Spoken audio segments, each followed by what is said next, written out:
Now we're going to make an assembly drawing on a title block. It's going to have bubbles and a parts list. So I'm on my home screen right now. I'm going to go up to where it says new in the upper left corner, and I'm going to click on the little thing that looks like a sheet of paper. That brings up this dialog box right here. And a couple things. What I'm looking for is StarPoint title block.idw. If I don't see that here, it might be in one of these folders. It is in the English one. If I click on the metric one, I don't believe it's in here, or mold design or old versions. So just make sure you're on templates or English, and you'll see StarPoint title block.idw.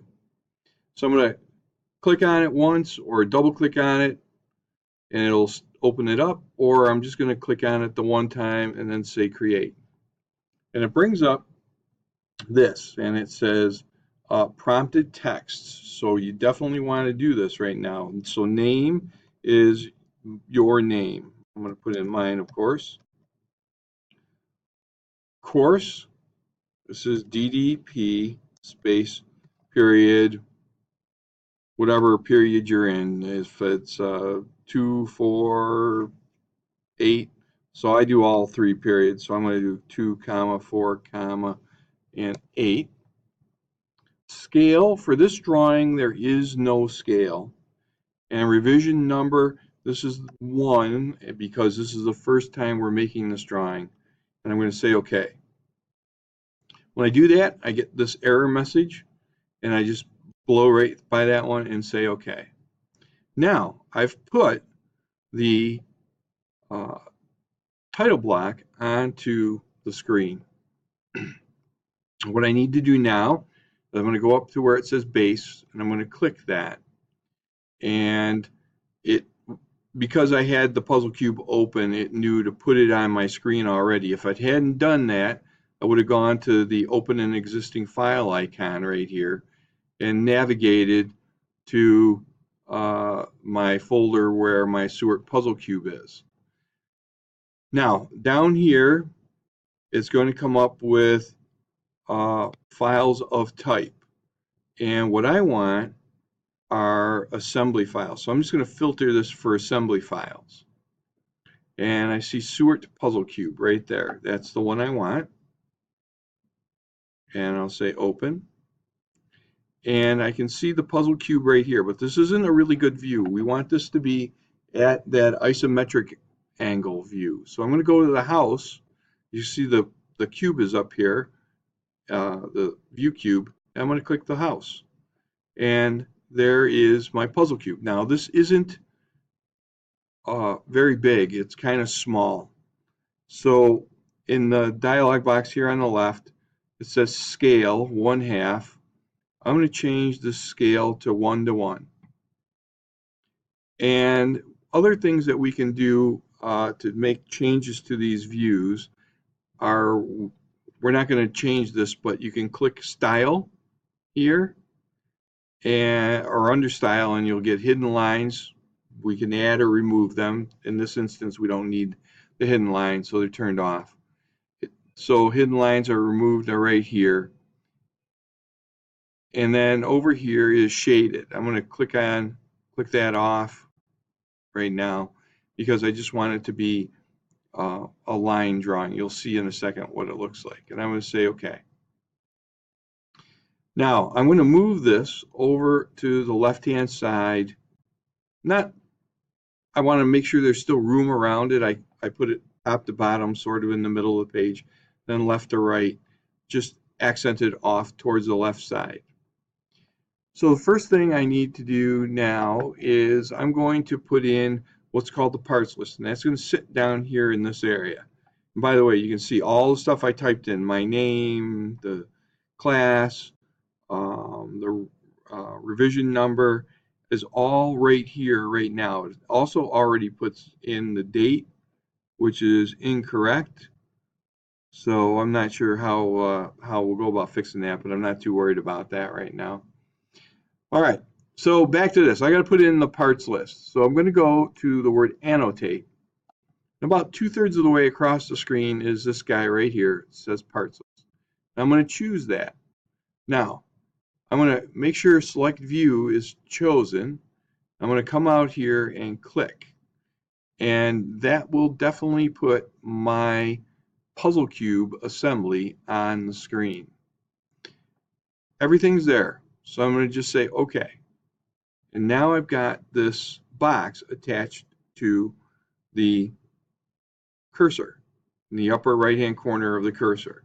I'm going to bring this over so it touches on the right hand side, and I'm going to bring this down till the box touches on the top of the text box here. And I'm going to left click.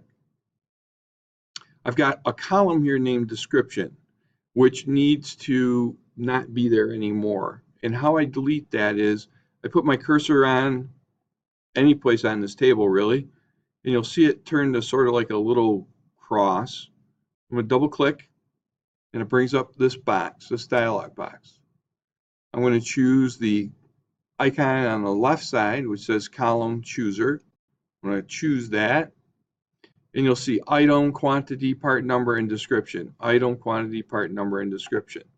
I want to get rid of description, so I'm going to highlight it, and right here it has the word remove. I'm going to click remove. I'm going to say OK. Now I'll hit apply, and it changes it. You can see that, and then OK. So now we have a parts list on here. It tells me that item number 1, which is called Puzzle Cube Part 3, that happened to be the first one I put in, has a quantity of 1. And then there's number 2. There's a quantity of 1 for Puzzle Cube Part number 2. Next thing, after we get the parts list in here, is I'm going to go up to the word balloon right here, and I'm going to select that. I'm going to come out, and I'm going to come to the edge of a part, and I'm going to left click, and it puts this bubble on the thing, and I'm going to left click to when I get the bubble out far enough, and if I want I can pull the cube off to the right. I generally, after I click right here, I'll right click and say continue, and you'll see it puts it right at the end of this thing. So same thing with this part. Left click, right click, continue. This part right here, left click, right click, continue. Left click, right click, continue. Now you'll notice I've got a number 5 here. I also have one here. I only need to number this part one time. So I'm going to delete that one or undo it. I just undid it to get rid of it. I'm going to hit balloon. I'm going to pull this one down, left click, right click, continue. So I've got parts numbers 2, 3, 4, and 5. I only need part number 1, which I think is this one. Left click, right click, continue. And now I have my puzzle cube all set up.